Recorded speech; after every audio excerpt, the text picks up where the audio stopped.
স্বামীর কাছে স্ত্রী যে 4টি জিনিস পাওনা রয়েছে, যদি কোনো স্বামী তার স্ত্রীকে এই 4টি হক আদায় না করে তাহলে সে জাহান্নামে চলে যাবে।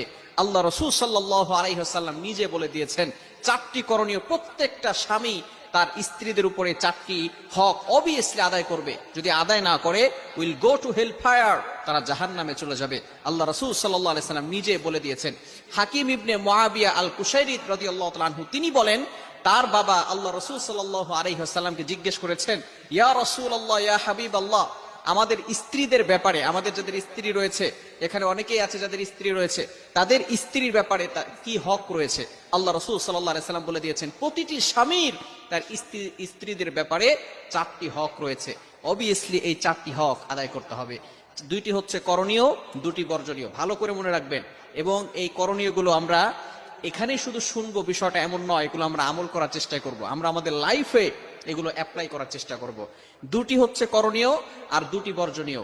1 নাম্বার হচ্ছে আনতুতাইমাহা ইদা তাইমতা। আল্লাহ রাসূল সাল্লাল্লাহু আলাইহি ওয়াসাল্লাম বলে দিয়েছেন, তুমি যেটা খাবে সেটা তোমার স্ত্রীকেও খাওয়াবে। তুমি যেটা খাবে 1 নাম্বার যেই করণীয় সেটা হচ্ছে মানুষ যেটা খাবে সে তার স্ত্রী যদি থাকে সেই স্ত্রীকে সেই খাবারটা দিবে। নাম্বার 2, দ্বিতীয় নাম্বার হচ্ছে আপনি যেই পোশাক পরবেন এই পোশাক আপনার স্ত্রীকেও দিবেন। অর্থাৎ আপনি ভিআইপি পোশাক পরেন, ব্র্যান্ডের পোশাক আপনি পরেন, কিন্তু আপনার স্ত্রীকে কোনো পোশাক দেন না, বছরের পর বছর চলে যায়, আপনার স্ত্রীকে নতুন কোনো পোশাক দেন না। আপনি ঠিকই ব্র্যান্ডের পোশাক পরে বাইরে ঘোরাফেরা করেন, কিন্তু আপনার স্ত্রীকে পোশাক দেন না। এটা কিন্তু আপনি আল্লাহ রাসূল সাল্লাল্লাহু আলাইহি সাল্লামের কথাকে অমান্য করছেন। এজন্য কিয়ামতের ময়দানে আল্লাহ তাআলার কাছে জবাবদিহি করতে হবে এবং আল্লাহ পাক রব্বুল আলামিন আপনাকে জাহান্নামের ব্যবস্থা করে দিবেন। এই 2টি কাজ হচ্ছে করণীয়।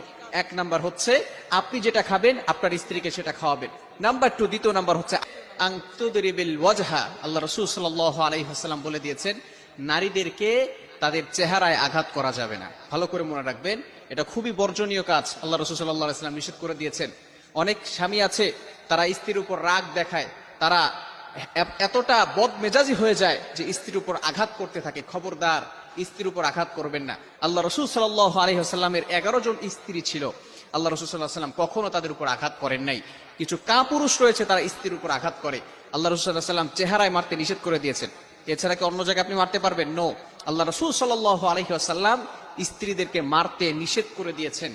এবং সব সময় মনে রাখবেন, আল্লাহ রাসূল সাল্লাল্লাহু আলাইহি ওয়াসাল্লাম নিজে বলে দিয়েছেন, বুখারী শরীফের হাদিস 5204 নম্বর হাদিসের ভিতরে আল্লাহ রাসূল সাল্লাল্লাহু আলাইহি ওয়াসাল্লাম বলে দিয়েছেন, তোমরা তোমাদের স্ত্রীদেরকে গোলামের মতো, চাকরের মতো, গরু ছাগলের মতো এমন ভাবে আঘাত করবে না। কিছু তো স্বামী তো এমন রয়েছে, তারা এমন ভাবে মদ খেয়ে, গাঁজা খেয়ে তারা স্ত্রীর উপর অ্যাটাক করে, এমন ভাবে আঘাত করতে থাকে এমন যেন সে পশুর মতো ব্যবহার করতে থাকে। খবরদার, এটা কখনো করবেন না, আঘাত করা যাবে না। এবং 4র্থ নাম্বার হচ্ছে স্ত্রীকে গালিগালাজ করবেন না। ভালো করে মনে রাখবেন, অনেক মানুষ এমন আছে যারা স্ত্রীকে গালিগালাজ করে। স্ত্রীকে তো গালি দেয়, আবার বলে তুই খারাপ, তোর মা খারাপ, তোর 14 গোষ্ঠী খারাপ। এই নির্বংশ এবং খারাপ গালিগালাজ তাদেরকে করতে থাকে। খবরদার, আপনাকে যদি কেউ গালি দেয়, আপনার মা নিয়ে, আপনার বাবা নিয়ে যদি কেউ গালি দেয়, তাহলে আপনার কলিজায় কেমন লাগবে?